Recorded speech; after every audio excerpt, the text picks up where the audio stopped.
it's Jen with Astro T Astrology. Welcome back to the channel. Today we are going to be talking about the weekend vibes. So we have such a packed week of astrology stuff going on that I really felt the need to break it up into I think it's been about 4 videos now. So we're going to mainly focus on the weekend this weekend, mainly for the 23rd, which is Sunday. Because we're starting off the weekend with the video that we just finished earlier in the week with the weekly forecast, and we have the sun moving into Leo on Saturday. So, you know, really good day to develop that heart chakra, really, you know, put that and shine that heart forward, you know, focus on those that are, you know, Leos, that are, you know, put them center of attention because that's what they like. And then we have Venus also stationing retrograde. The other things that are going to be happening this weekend are all things that are kind of going to be starting something. So kind of getting things going, kind of giving a feel to what the future is going to hold. And, you know, with even the Venus retrograde, it's kind of reflection, kind of going back and kind of looking at what's been going on.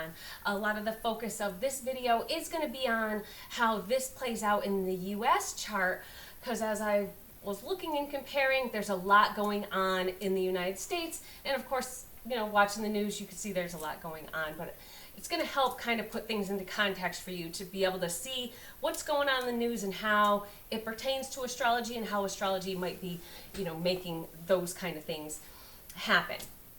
So the first thing we have going on Sunday, coming off the vibes from the sun in Leo and the Venus retrograde, we have the nodes, which are now, as we spoke earlier in the week, in the Aries-Libra axis, and they are squaring Pluto in Capricorn. So they are in the Aries-Libra axis, so they are coming out of Taurus and just about here, and then, you know, Pluto's been here, kind of doing its little bounce back and forth.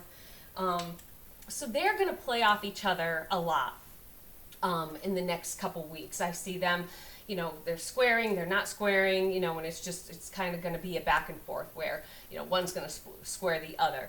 So this is really, you know, when you think about the nodes, it's where we're going, where our destiny's taking us. So it's kind of, to me, it feels like with Pluto, it's, you know, being that transformational ending of the old, beginning of the new, death of the old, rebirth.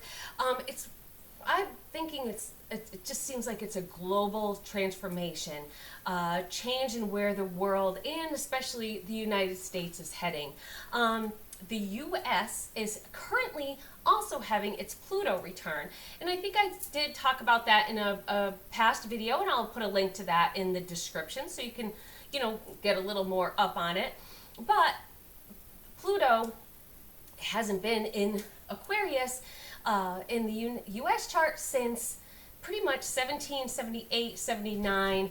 That's when, you know, the United States was really developing. You know, they were signing the Constitution, so, you know, it was a new nation. They're putting laws in the Constitution. They're putting amendments and things like that, you know, kind of really just kind of getting a jump start on the country. So, you know, especially Aquarius, it's about change. It's about, you know, doing what you can to help others, kind of that acceptance of anybody, pretty, you know, being more open-minded and accepting, kind of reestablishing rules.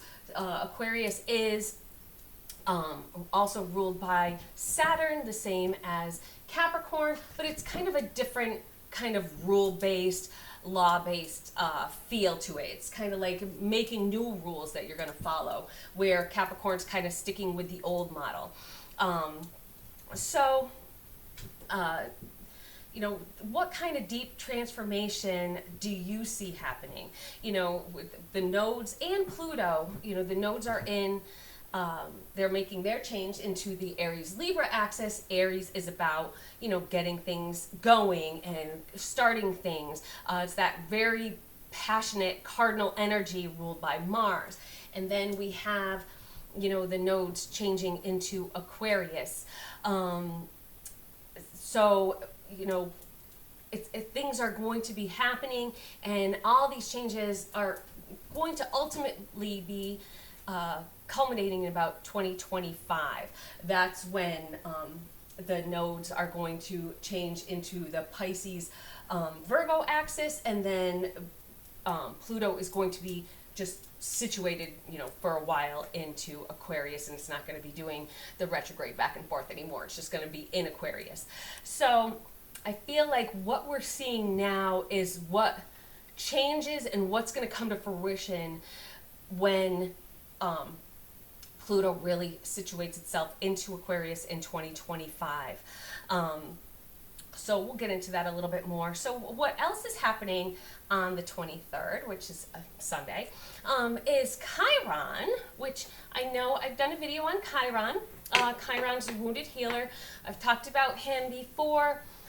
He's kind of that part of you that you cannot heal on your own, and you need help. So it is an asteroid. It kind of has a wonky orbit between Saturn and Uranus, two very different planets, and it's kind of like, going between those. And Chiron is going to be stationing retrograde. So Chiron kind of looks like this, and you can see where that is on your chart. So in my chart, I'm actually, it takes about 50 years for Chiron to go around the whole zodiac. I'm actually having my Chiron return as we speak, and my Chiron is in, well, obviously it's in Aries, so that's where Chiron is right now. In Aries, I have in my 4th house. So to kind of give you a little bit, so anyway, about the retrograde first, and then I'll get into Chiron a little bit and give you kind of an example so you can maybe understand a little bit more about it and a little bit more of how it might play out for you. So it'll be stationing retrograde at 19 degrees Aries. So about halfway. So if you have anything in about midway through the cardinal signs, not midway, a little bit further through around the 20 degree, 19 degree, at 19 degree mark, you're going to really be feeling this. Even if you don't have Chiron there, if you have other things there, whatever you might have is where that might be affecting you. It might be a pain, like if it's making any kind of aspects to your, say your Venus, for instance, maybe it's going to be some pains that come up from past relationships. Maybe if it's, something that was with Mars, maybe you're going to have some, like a physical, something happened to you, a physical pain that's going to come back, and so on and so forth. So it really is where it kind of is going to fall and what it's going to kind of bounce off of in your chart. And if you want me to get you a chart and kind of give you a little explanation of where this might be affecting you, definitely contact me at astrotastrology@gmail.com, and I can get a chart for you, give you a little bit of a description. So anyway, so it's started its pre-shadow around the 29th of March. So that is, kind of what you might have been feeling. So if you've been noticing something that's kind of been, eating at you a little bit, that might be what this is all about. So, expect this to kind of resonate and build from the last few months. It's going to culminate around now, and then it's going to just be in its post retrograde period after, kind of what we've learned from, maybe what we've reflected on in these pains, in this, whatever, might have been hurting us. So, again, if you have, especially your Chiron in any of the cardinal signs, Capricorn, Libra, Cancer, you're probably going to feel something in here. So you'll feel maybe triggered. You're going to feel maybe defeated. You're maybe, those goals of healing, or, that mentality that you're trying to kind of, build and, kind of be a little bit more positive. It might set you back a bit. So you might kind of feel a little bit sad. You might be remembering those things that brought you pain, and it might be kind of like a, coming face to face with it, like we discussed in a prior video. I see my cats in the background. So pretty much, I just want to explain kind of a little bit of my own history to tell you how this might, kind of how you might see this in your chart. So right now I'm going through my Chiron return. So that shows my age. Yes, I'm 50. My Chiron is in my 4th house. So I have Aries in my 4th house. So, how did this play out for me in my life? Well, 4th house represents your house and home, your upbringing, your family, and also can represent your father. So what pain did I have that might have been from my upbringing that has been something that has been bothering me for a long time, that's something that I can't just cure on my own? So for me, it was when my father passed away when I was about 15 years old. So father, 4th house,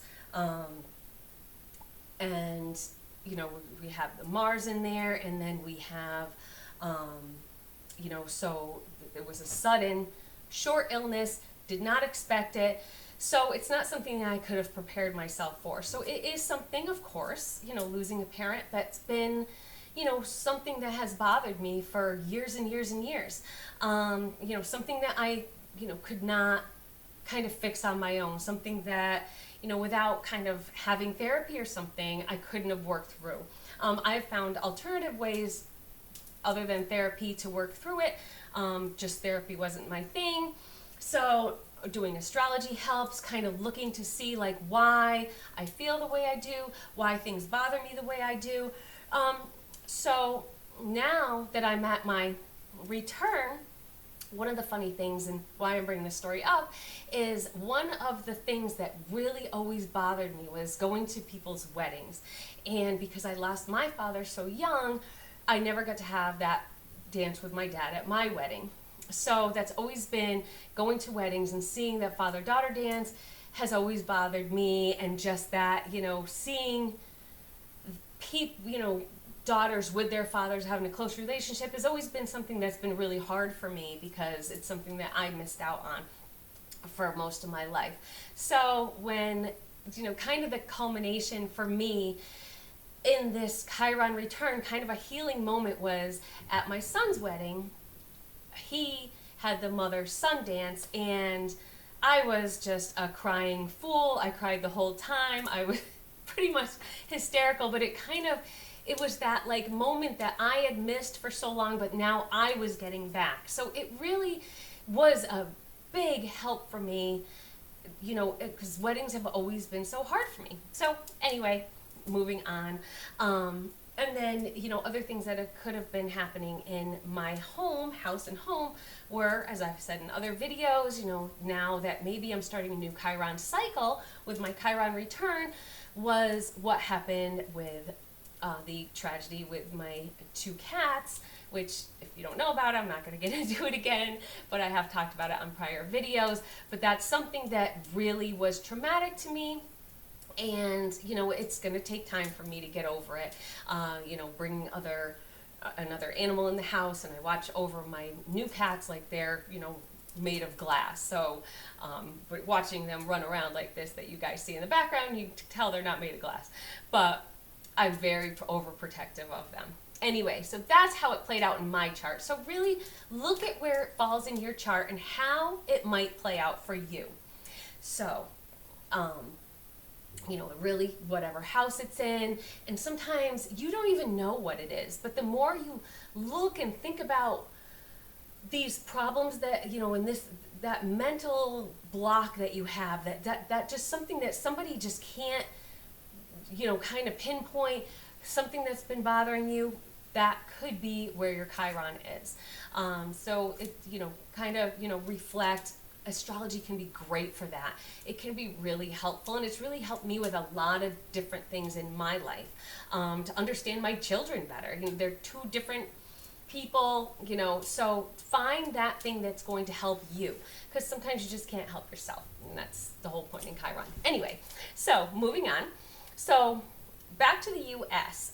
So what is with the U.S. having, along with its Pluto return, it's also having its Chiron return. So it's having its Chiron return from 50 years ago, but the Pluto return from pretty much when the U.S. was formed. So what has been happening, issues regarding, adversity, misfortune, in the past 50 years, has this country tried or been trying to heal from? I know a big one that happened about 50 years ago was the Roe versus Wade, and now they're trying to, pull that back and, put more regulations on abortion. So that's a big thing that's going on in the news right now. Lots of women's rights things going on right now. So, how is, we've had, the Me Too movement, women got kind of tired of being, just eye candy in the workplace, and they decided to stand up for themselves, and we're not going to take it anymore. We want to be equals. We don't want to just be ogled all day or ogled. So it's a new cycle of healing that's going on. I think a lot of it has to do with women and women's rights. Also just kind of helping people that are hurting in general. So again, also what's going on in the United States, currently in the United States chart, is the transiting Uranus that's in Taurus is applying to a trine with Neptune, the natal, or the United States natal Neptune that's in Virgo. So how does this play out, with all this going on, the Pluto return, the Chiron return? What kind of changes, what kind of help and aid? And, Uranus is about change. Neptune's kind of about, a little fogginess, like unsurety, kind of a pipe dreams almost. So Uranus trining Neptune, wanting to save the world. How can we help? How can we save the planet? Environment is so huge right now, but are the ideas that people are coming up with, are they logical ideas or are they not? So that's where kind of the Uranus, the big changes, and then the Neptune comes in. We're trying to make these changes, but are our ideas really going to work and to help to extend the life of our planet? The environmental issues that we have calls for cleaner air. Uranus wants this change, cleaner energy. We have Neptune, vague, abstract. We have ideas, getting away from using gas-powered cars and going battery-powered cars. That sounds great. Sounds like, oh, no more of using these fossil fuels and, spewing this, smoke into the air that might be hurting the environment. But then you look at, if you research, what mining the materials to make these batteries, it's causing its own type of destruction on the earth. So, it's just kind of that vague, like I have an idea, but I really might not have thought of all the consequences to everything, because, it's still harmful to its own extent. It's good to an extent, but still can be harmful to an extent. We need answers that make sense. And then we have Saturn transiting retrograde in a square with the U.S. natal Uranus. So how can Saturn transiting think back to the ideas that we've come up with, maybe from this, climate change and cleaner air, cleaner energy acts, to find a more concrete idea, starting at the foundation and building our way up and really kind of, starting over, getting together, working together to build a good foundation, to really think of something constructive that's going to make sense, something practical that's really going to help in the long run. Also, helping those in need, the homeless, the addicted, immigrants. That's another Chiron part of the United States. That's a pain. We have so many homeless people. We have so many, people that are addicted, that are on the streets, that need help. We have also so many people that are coming in from countries that, maybe they don't have the freedoms that we have here, and they're coming here to kind of gain freedom. So how can we help these people without kind of aiding to the problem? Do we help the drug addicts by almost giving them drugs or making drugs easier for them to have access for it? Or is that something that's going to hurt them? Again, that Neptune kind of vague, like, it sounds like a good idea, but is it? This is where we need that Saturn transit to kind of like, all right, now let's work together. We need to get both parties, both sides to work together, not this side saying one thing, this side saying another thing.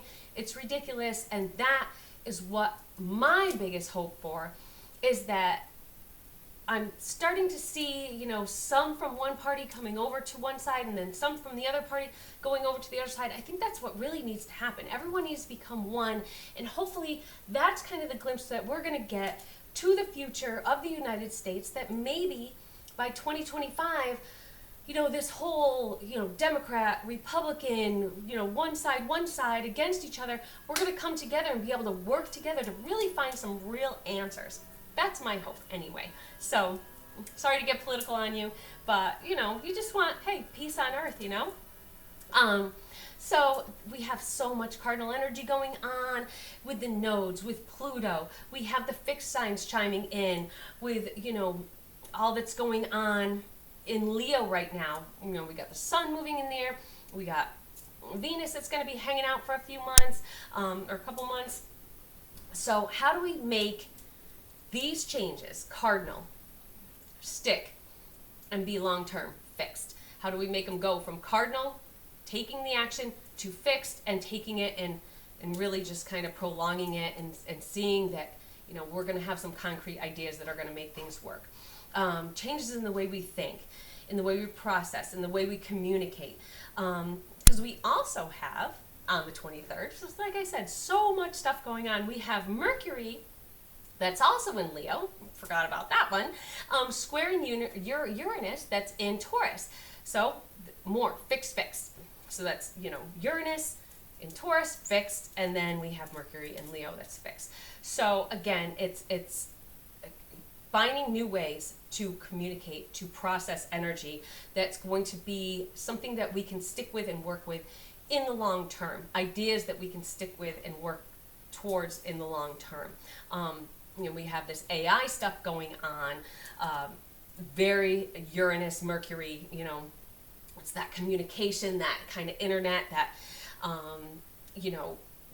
chat, GPT or whatever it's called. It's very Uranus, all very internet-based, all very robot-based. And then Mercury, that communication. So we're feeding information to these robots, to these websites that are then going to kind of be teachers almost. Is that radical? A lot of people think that it's kind of a radical idea, but that's Uranus. Uranus kind of has those radical ideas. It's just maybe that Saturn that's going on is going to kind of maybe, let's put some rules on this. Aquarius also might, when we move into that, it's making new rules. It's making new laws. So that's, there's no real past laws that, have power over the internet or anything. So maybe with Pluto moving into Aquarius, those are where the new laws are going to come in to really help. This Mercury and Leo, or Mercury and Uranus square, it's still a square, like I say, so there can be, uncomfort or discomfort, difficulty in really understanding the other side, which we see all the time that's going on in the United States. People don't really listen to the other side. So there's sudden arguments that come up. There's, one side against this side, and this person's not seeing their side because they only see their side. Fixed, but still, they're both in these fixed signs. Fixed, unmoving, that's stubborn. Tensions start escalating. We need more compromise, more compassion, more empathy. You know, in those infamous words of Rodney King, can't we all just get along? That's what this country needs, and that's what I think will give us a good future. So I'm going to leave it at that. I hope you all have a good weekend. Stay tuned and just look forward to the future. See what glimpses the world is putting out for us right now, and see what 2025 is going to bring. I think it's going to be a bumpy ride, but I think if we hold on tight, we'll be able to ride it through, just with compassion, with understanding, and maybe we will all just get along. Have a great weekend. Bye.